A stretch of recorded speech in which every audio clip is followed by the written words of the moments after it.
va démarrer cette première démonstration avec Tristan Descamps, démonstrateur relais Métis, qui va nous montrer comment se pose ce système d'isolation biosourcée Métis. Bonjour Estelle, bonjour à tous. Je vais vous présenter Métis, fabricant d'isolant en jean. Donc vu la couleur, il est bleu, presque parce que c'est du coton. Donc voilà. Je vais vous montrer, là c'est du panneau de 145 mm d'épaisseur pour nos cloisons.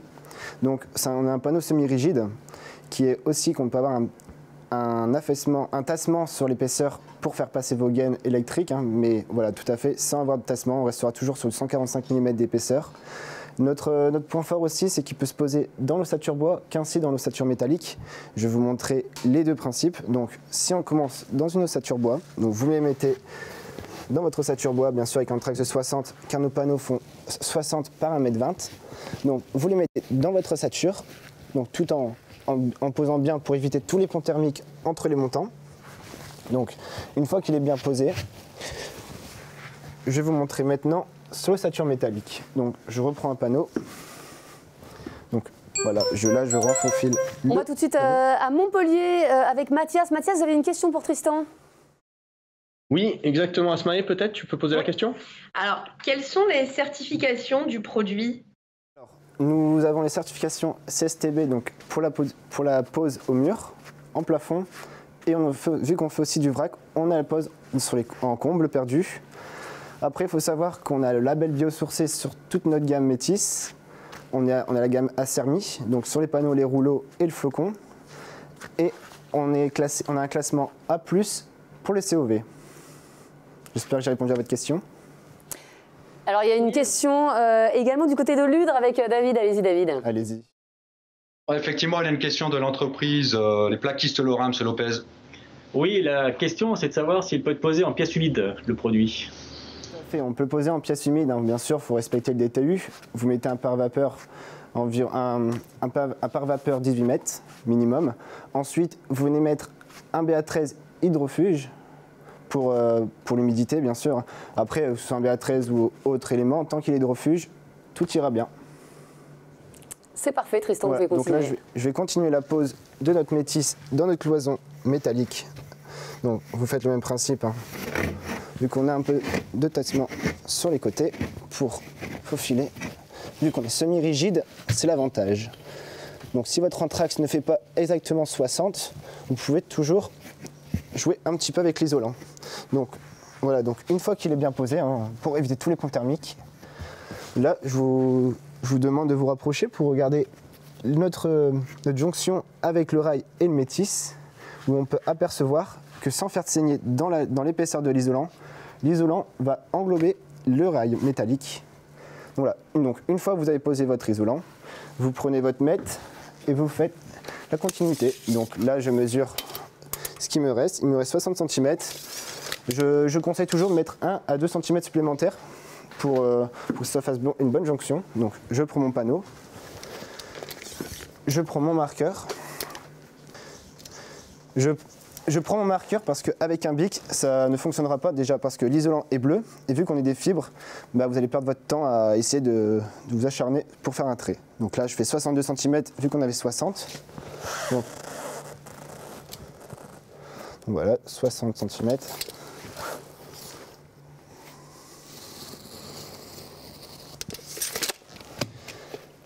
Voilà, donc là maintenant je vais prendre un couteau isolant spécifique pour l'isolant. Parce qu'avec le cutter, ça ne fonctionne pas, vu qu'on est une fibre en coton, mais ça ne fonctionnera pas. Donc vous allez vous acharner dessus et vous allez abîmer déjà l'isolant. Tristan, je vous coupe, vous êtes très demandé, et vous êtes demandé notamment par Nicolas à Caen. Tout à fait, Société AFIB a une question. Oui, bonjour, c'est la Société AFIB Bâtiment. Raphaël, j'aurais voulu savoir si l'isolant en question peut être utilisé pour un bardage en extérieur avec une isolation par l'extérieur. Alors, sur cette question, je vais vous répondre, mais mon collègue fera la continuité de la réponse. Il peut très bien se poser par l'extérieur, bien sûr, avec des normes, avec toute la réglementation. Mais sur ce produit, nous n'avons pas les avis techniques qui vont en ITE, donc en isolation par l'extérieur. Donc, mon collègue peut vous expliquer un petit peu plus si vous le souhaitez. Allez-y Stéphane, vous pouvez rajouter quelque chose? Oui, donc oui, en effet, on peut très bien travailler Métis sur un bardage. donc rien ne l'empêche. Maintenant, c'est vrai qu'on ne sera pas couvert par les avis techniques. Donc, dans ce cas-là, c'est la responsabilité du maître d'ouvrage de dire, bon, ok, je le fais, ça ne nous empêche pas de faire même du marché public sous bardage. Bon, là, c'est pareil, hein, c'est toujours une question d'assurantiel, c'est une question pour les marchés publics en plus de bureau de contrôle. Tout simplement, il faut expliquer ce qu'on veut faire, comment on veut faire, et surtout être très très clair avec l'artisan et le bureau de contrôle pour que l'entente qu'on peut avoir avec le bureau de contrôle, parce qu'il va autoriser cette mise en œuvre exceptionnellement, l'artisan respecte ce qui va être déterminé entre eux et lui. Voilà. Après, l'isolant lui-même, qui se positionne sur l'extérieur ou qui se positionne sur l'intérieur, il va très très bien vivre. Bon, bien sûr, en extérieur, vous mettrez le pare-pluie, vous laisserez un bardage ventilé avec 2 cm de lame d'air, et puis voilà, ça se passera très très bien. Je vous coupe, Stéphane, on a une nouvelle question pour Tristan. Sur l'agence de Montpellier, oui. Asmaï, tu avais une autre question? Oui, Tristan. Par rapport à la capacité de résistance au feu de ce matériel.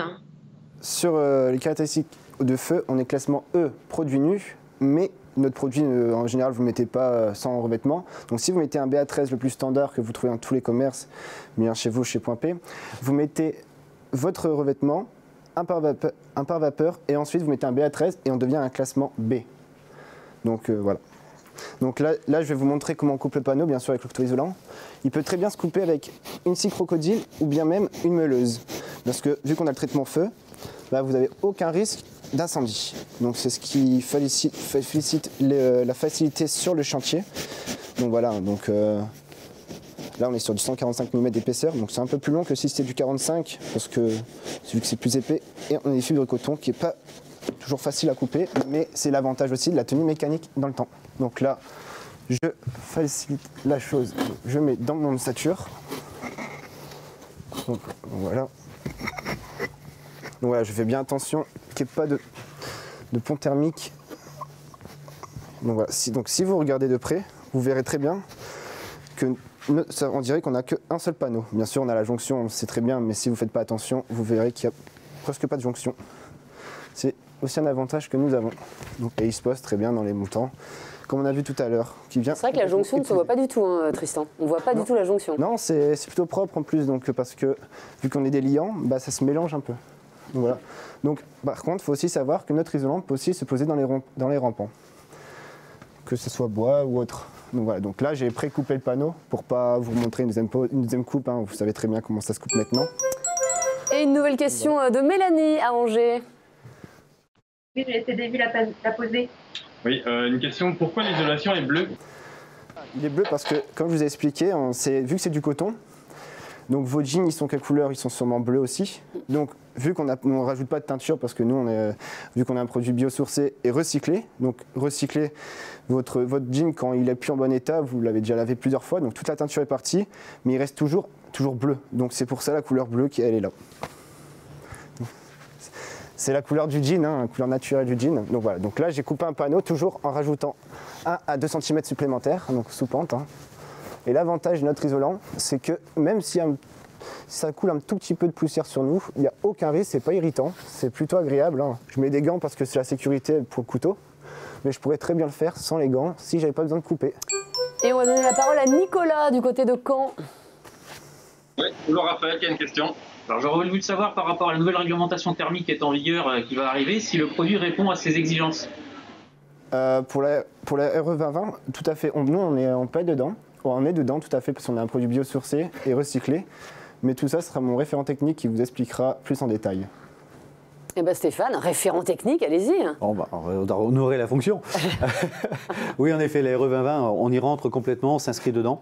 On a un produit, qui est recyclé, donc c'est déjà un point. 2, biosourcé, donc ça c'est quand même bien aussi. Donc là, on rentre dans les notions aussi qui vont intéresser la RE 2020 au niveau de la thermique, ça veut dire qu'on va pouvoir faire le déphasage. Donc ça c'est ce confort d'été, et le confort d'été qui est attendu. Et également, on est labellisé biosourcé derrière. Donc ça c'est aussi une réponse pour les entreprises au niveau des marchés, des codes des marchés ou simplement de la demande de leurs clients qui veulent une réalisation RE 2020. Très bien, Stéphane. Tristan, qu'est-ce qu'on peut retenir de ce montage en fait pour vous, les points clés? Je dirais bien la facilité, parce que c'est quand même un produit qui est facile et qui n'est pas irritant. La qualité, parce que vu qu'on vient épouser le rail métallique, on évite tous les ponts thermiques. Et honnêtement, là, j'assiste bien sur la qualité de pose parce que c'est vraiment pas irritant. Vous pouvez presque dormir dessus, pour être franc avec vous. Alors on va réagir sur cette démonstration tout de suite avec l'agence de Ludre, avec David. David, vous êtes accompagné d'un client qui a l'habitude justement d'utiliser des produits biosourcés. Vous êtes avec Emmanuel Henrionnet. Emmanuel, vous avez pensé quoi de la démonstration ? Eh ben, en fait, je pense qu'au niveau des produits biosourcés, il y a beaucoup d'avenir.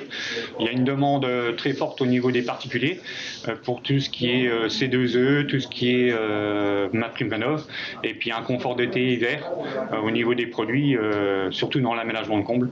Voilà, en fait, c'est des produits qui sont avec une forte demande. En tout cas, merci beaucoup Tristan pour cette démo. On se retrouve nous très vite pour vous faire découvrir les nouveaux produits créés par les partenaires de Point P avec des démos en live et des multiplex pour avoir vos réactions. Bonne fin de journée et à très vite.